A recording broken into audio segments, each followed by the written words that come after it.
Good morning, guys, and welcome. Today, we will start the first chapter of accountancy, meaning and the objective of accountancy. Accountancy को समझने के पहले where it comes from, accounting word या accountancy word कहाँ से आया, इसको समझने के पहले कुछ हिस्ट्री के बारे में हमें जानना जरूरी है। इसके लिए हमें थोड़े समय पूर्व यानी कुछ सालों के पहले जाना पड़ेगा, जब मनी का चलन यानी रुपयों का या पैसों का चलन नहीं होता था। तो ऐसी कंडीशन में किस तरह व्यक्तियों के द्वारा लेन देन किया जाता था, उसके बारे में बात करना सबसे पहले आवश्यक है।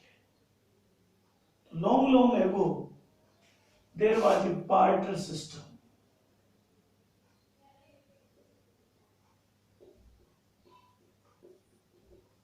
Barter system means exchange of goods for goods.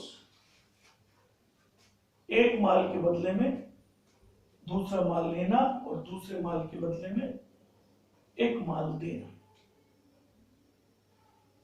जब मनी का इन्वेंशन नहीं हुआ था और व्यक्तियों की नीड्स और वांट्स बहुत लिमिटेड थी, तो ऐसे उस समय में हमारे देश में बार्टर सिस्टम चला करता था और व्यक्ति अपनी जरूरत की चीजें प्रोडक्शन करता था और एक दूसरे को वो अपनी वस्तुएं देकर उनसे अपनी जरूरत की ले लेता था और उन्हें अपनी वस्तुएं दे देता था। इस तरह अपना गुजारा चला लेता था। बट आफ्टर सम टाइम जो वांट्स बढ़ती गई, ऐसी कंडीशन में बार्टर सिस्टम में कुछ प्रॉब्लम्स आने लगे and he faces some problems.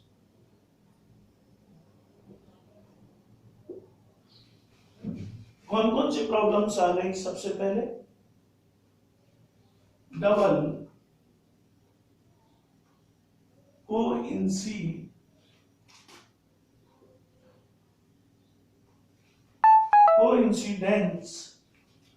Coincidence of wants.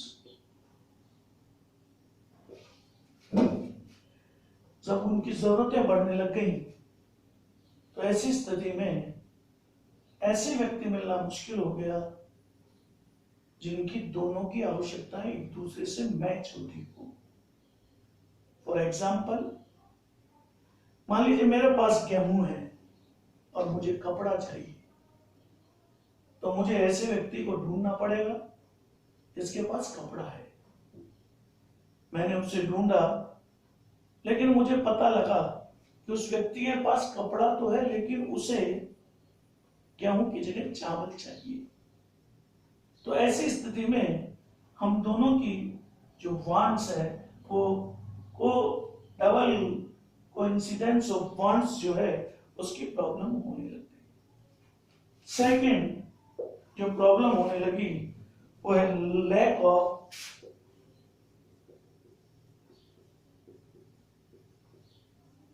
Standard unit.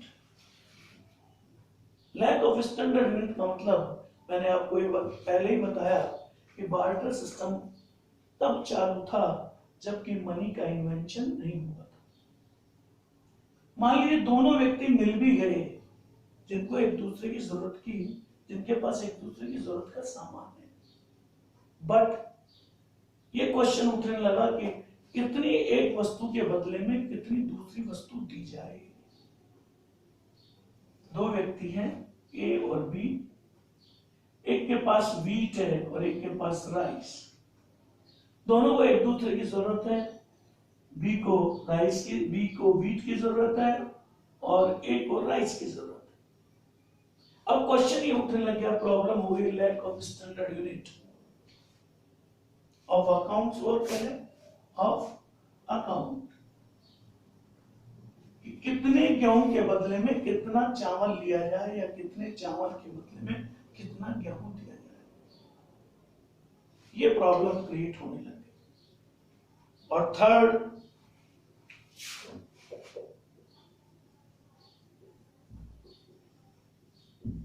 Impossible of division of goods. ये तीन मेन चीज हुई। Impossible of division of goods का मतलब कि अगर किसी व्यक्ति के पास एक वस्तु है और उसे दो वस्तुओं की जरूरत है तो वो उसे किस तरह से डिवाइड करे। फॉर एग्जाम्पल, मेरे पास एक गाय है और मुझे गेहूं और चावल दोनों चाहिए। ये दोनों चीजें दो अलग अलग व्यक्तियों के पास है, तो मेरे सामने डिवीजन ऑफ गुड्स की प्रॉब्लम क्रिएट हो जाएगी कि मैं उस गाय के दो हिस्से किस प्रकार करूं। तो इन तीनों प्रॉब्लम्स के कारण बार्टर सिस्टम धीरे धीरे फेलियर होने लगा। लेकिन आप जानते हैं, एक अपने कहावत है, आवश्यकता आविष्कार की जननी। जब ये प्रॉब्लम आने लगी तो ऐसी कंडीशन में मनी का इन्वेंशन होने लगा, या मनी का इन्वेंशन हो गया।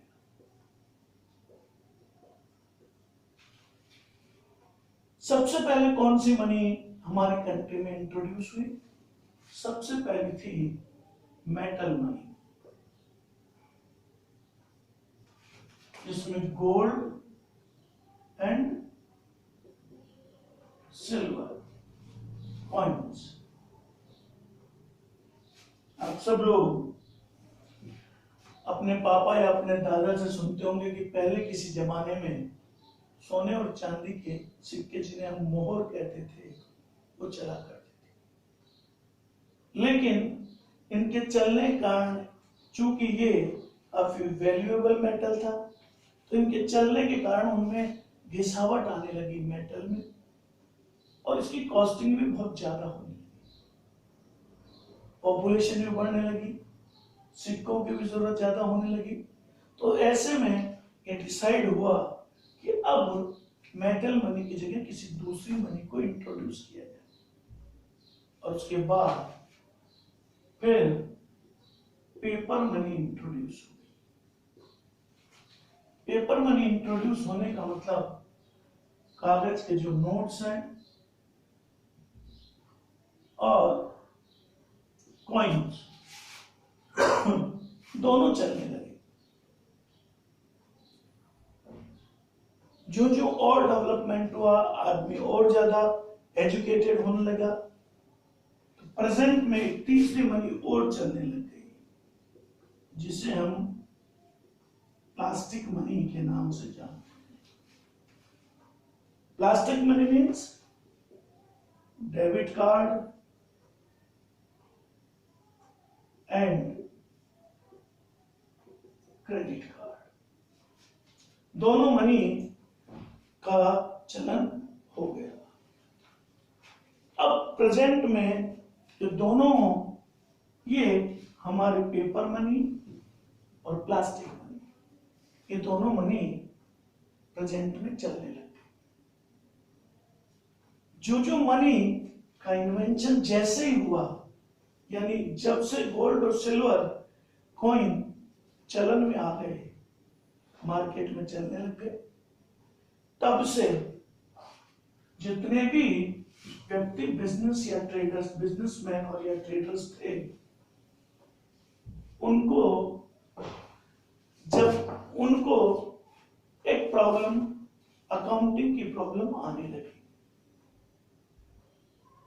जब जब उन्होंने नगद माल खरीदा या बेचा, कैश परचेज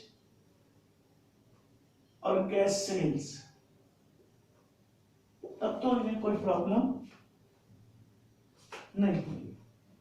लेकिन जो जो बिजनेस का स्कोप बढ़ता गया तो नकद के बाद उधार माल खरीदना भी चालू हुआ और उधार माल बेचना भी चालू हुआ।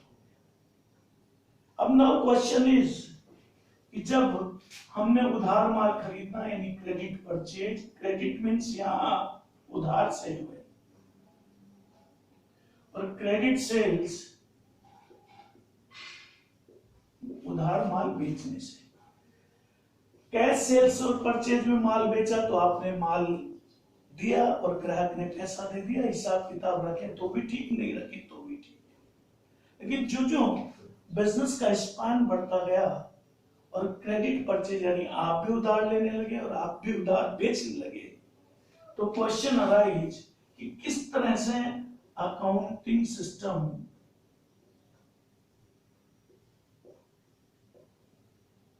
मेंटेन किया जाए।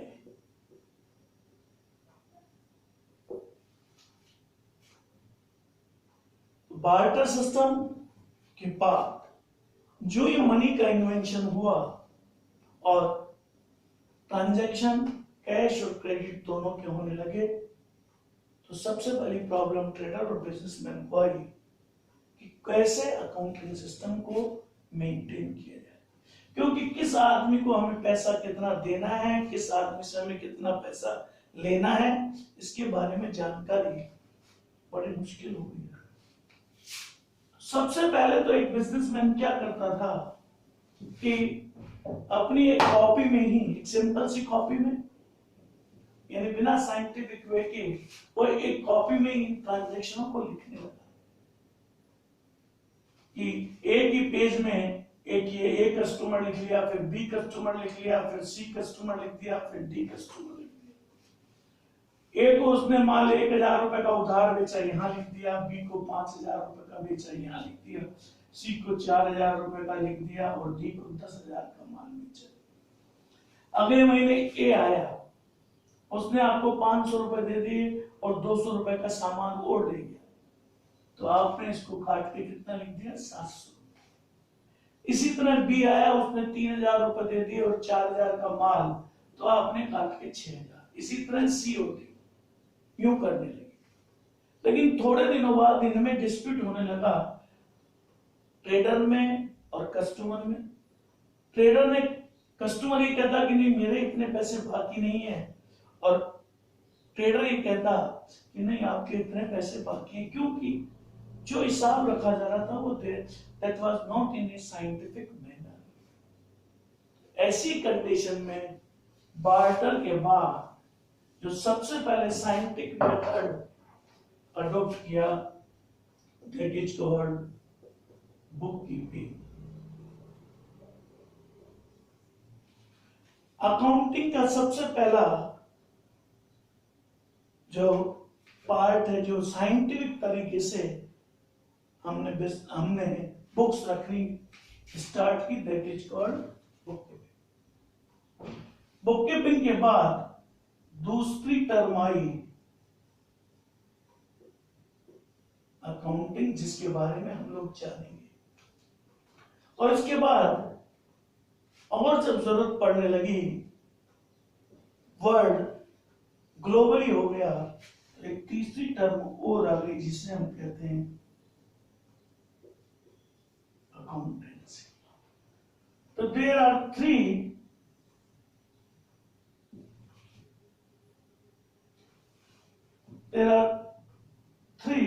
टर्मिनोलॉजी जो कि scientific accounting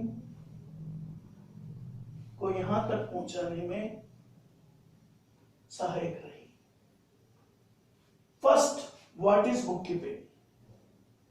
first, what is book keeping? मैं अब एक के बारे में, आपको तीनों के बारे में बताता हूं कि बुक कीपिंग क्या है, अकाउंटिंग क्या है और अकाउंटेंसी क्या है। तो what is book keeping? Book keeping is a record of, it is a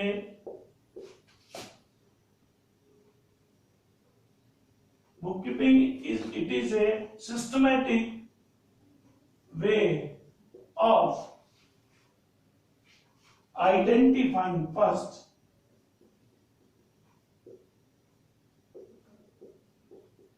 identifying, second, recording, and third, classifying.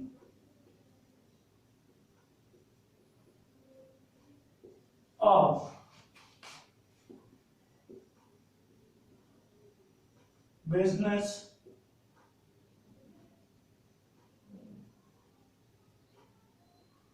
transaction. It is a systematic way of identifying, recording, classifying of business transaction. It's called bookkeeping. अब ये question होता है, what is business transaction? What is business transaction? Yeah, business transaction means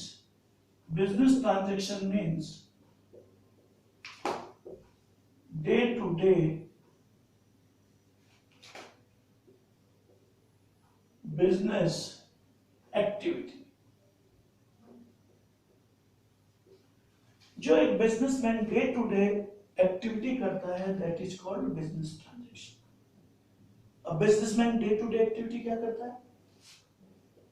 माल को खरीदना, माल को बेचना, employ को salary देना, बिजली का बिल चुकाना, पानी का बिल चुकाना, माल आता है उसके लिए भाड़ा देना। तो परचेज ऑफ गुड्स,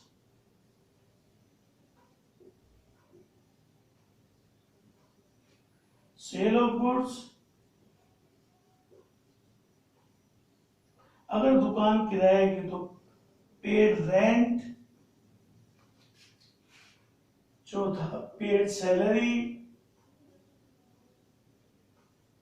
पांचवा पेड कार्टेज, कार्टेज का मतलब भाड़ा, माल को लाने ले जाने, और सो ऑन। ये मैंने आपको कुछ एग्जांपल दिए। These are called business transaction. तो बुककीपिंग का मतलब क्या हो गया कि ये सब ट्रांजैक्शन जो हम रोजाना करते हैं, सबसे पहले इन ट्रांजैक्शनों को क्या करना? आइडेंटिफाई करना। आइडेंटिफाई करने के बाद कि भाई कौन सा ट्रांजैक्शन हम बुक्स में लिखेंगे, आइडेंटिफाई का मतलब, और कौन सा ट्रांजैक्शन हम बुक्स में नहीं लिखेंगे। बुक्स में सिर्फ हम मॉनेटरी ट्रांजैक्शन लिखेंगे, नॉन मॉनेटरी ट्रांजैक्शन यदि कोई होगा तो उसे हम बुक्स में इनकॉर्पोरेट नहीं करेंगे। तो इन बिजनेस ट्रांजैक्शन में कुछ ट्रांजैक्शन मॉनेटरी भी होते हैं और कुछ ट्रांजैक्शन नॉन मॉनेटरी होते हैं, जिसके बारे में आपको आगे बताऊंगा। अभी आप ये समझ लीजिए कि ये जो बिजनेस ट्रांजैक्शन है, इनको आइडेंटिफाई करना, यानी मॉनेटरी और नॉन मॉनेटरी ट्रांजैक्शन में से केवल मॉनेटरी ट्रांजैक्शन को देखना, आइडेंटिफाई करना, फिर उनको बुक्स में रिकॉर्ड करना। रिकॉर्डिंग के लिए हम जर्नल एंट्री, जो एक आगे चैप्टर है,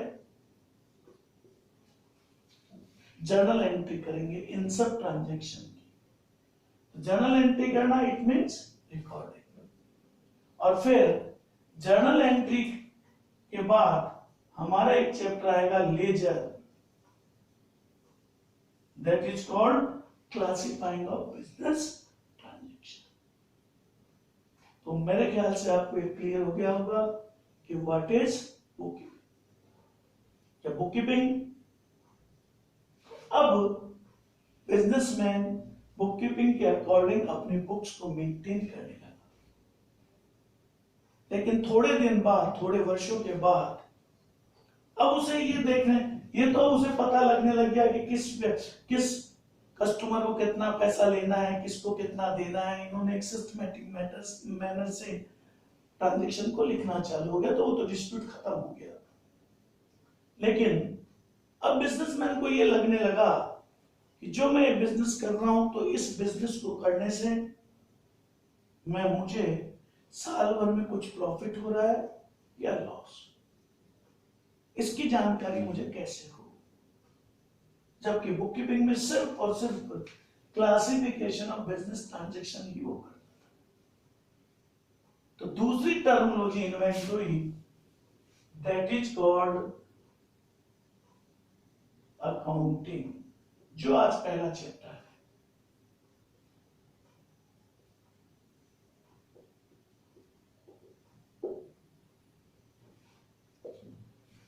what is accounting? Accounting includes bookkeeping, यानी अकाउंटिंग में बुक कीपिंग तो है ही। ये तीन चीजें तो है, identifying, recording and classifying of business transaction. पर दो और चीज हैं, और वो है समराइजिंग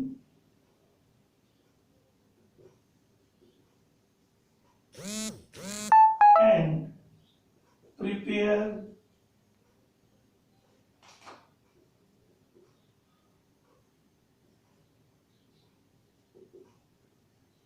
फाइनेंशियल अकाउंटिंग। ये दो चीजें और इंक्लूड हो जाती है। तो we can say in other word, what is accounting?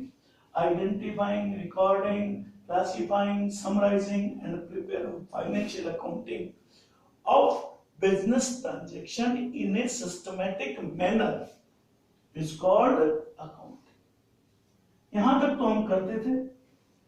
Recording का मतलब जर्नल एंट्री, इसमें आइडेंटिफाइंग का मतलब मैंने आपको बताया था कि कौन कौन से दो तरह के ट्रांजैक्शन होते हैं, एक मॉनेटरी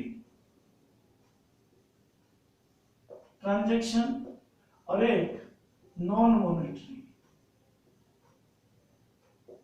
ट्रांजैक्शन। इसमें से इसको सेलेक्ट कर लिया, सेलेक्ट करने के बाद हमने उसकी जर्नल में एंट्री कर दी। जर्नल में एंट्री करने के बाद हमने ईच एंड एवरी अकाउंट का लेजर बना दिया। इसकी डिटेल हम लोग आगे एक एक ये पूरे सेपरेट चैप्टर है वो पढ़ेंगे, अभी सिर्फ मीनिंग के हिसाब से आप देखेंगे। उसके बाद समराइजिंग, समराइजिंग में एक चैप्टर का नाम है ट्रायल बैलेंस। लेजर के बाद हम ट्रायल बैलेंस वाला चैप्टर देखेंगे, that is called summarising.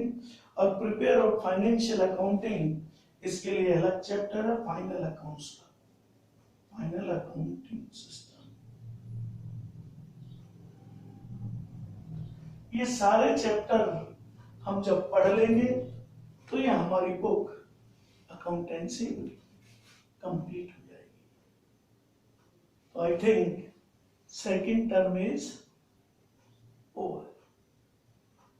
But अब एक प्रॉब्लम फिर बिजनेसमैन फील करने लगा, क्योंकि नाउ वर्ल्ड, पूरा का पूरा वर्ल्ड ग्लोबलाइज हो गया और all world is a single market. तो ऐसी कंडीशन में ये मुश्किल हो गया कि पूरे वर्ल्ड में कंपटीशन बढ़ गया, और कंपटीशन पूरा वर्ल्ड एक मार्केट होने के कारण फ्री ट्रेड इकोनॉमी हो गई कि आप किसी भी कंट्री से माल मंगाएं और किसी भी कंट्री को माल बेचें। धीरे धीरे गवर्नमेंट का इंटरवेंशन उसमें से हट जाएगा। ऐसी कंडीशन में अब प्रॉब्लम ये होने लगी कि आपकी यदि प्रोडक्ट की कॉस्ट ज्यादा है तो आपका माल कोई दूसरा, यानी आप एक्सपोर्ट ही नहीं कर पाएंगे।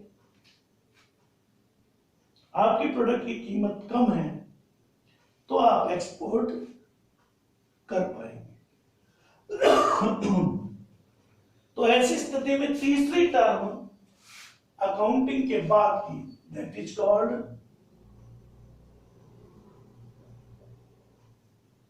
अकाउंटेंसी।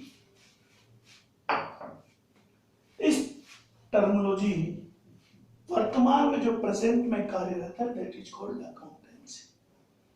अकाउंटेंसी इंक्लूड्स, यूं कह सकते हैं, बुक कीपिंग, अकाउंटिंग, दोनों तो इंक्लूड हैं, और उसमें तीसरी चीज, एक नई चीज और हो जाती है, वो इंक्लूड, यानी मैं ये कहूं in other words, identifying, recording, summarising and prepare final accounts. ये तो था, ये तो अकाउंटिंग में।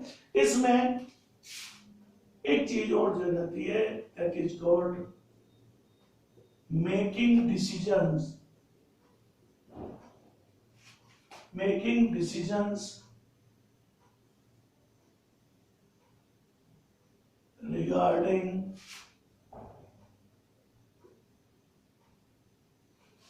business on the basis of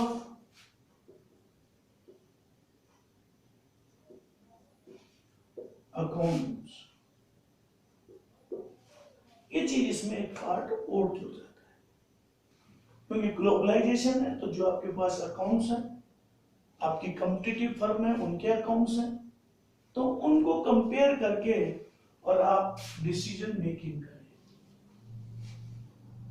कि उस फर्म का प्रॉफिट, उस फर्म की कॉस्ट मेरी कॉस्ट से कम कैसे है, और आप कंपटीशन में टिके रहें। तो ये तीसरी टर्म होती है अकाउंटेंसी। तो सबसे पहली चीज यही है कि हमें meaning and objective of accounting पढ़ने के पहले ये हमें पता होना जरूरी था कि अकाउंटिंग का जन्म कहां से हुआ। तो मैंने आपको बताया बार्टर सिस्टम आया, बार्टर सिस्टम के बाद मनी इन्वेंट हुई, मनी इन्वेंट होने के बाद बिजनेसमैन को पहले जो मनी इन्वेंट हुई इनिशियली, उसने बुक्स ऑफ अकाउंट्स तो रखी but in not a systematic manner, और फिर वो रखने लगा। पहली स्टेज आई बुक कीपिंग, दूसरी अकाउंटिंग और तीसरी अकाउंटेंसी। वी कैन से इस चीज से आप इस चीज से मैं आपको एक बताने की कोशिश करता हूं। ये है book keeping,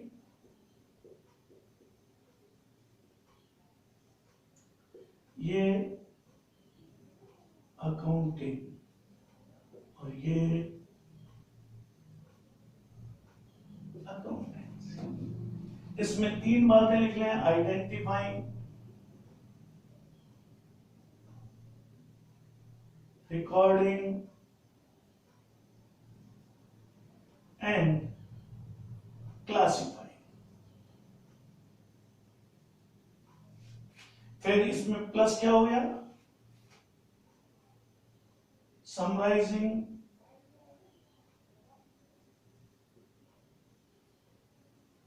and financial accounting. और फिर इसमें क्या चीज हो गई, डिसीजन मेकिंग। इसका मतलब अकाउंटिंग में, अकाउंटेंसी में अकाउंटिंग और बुक कीपिंग इंक्लूड है, और अकाउंटिंग में bookkeeping. I think it is clear to you.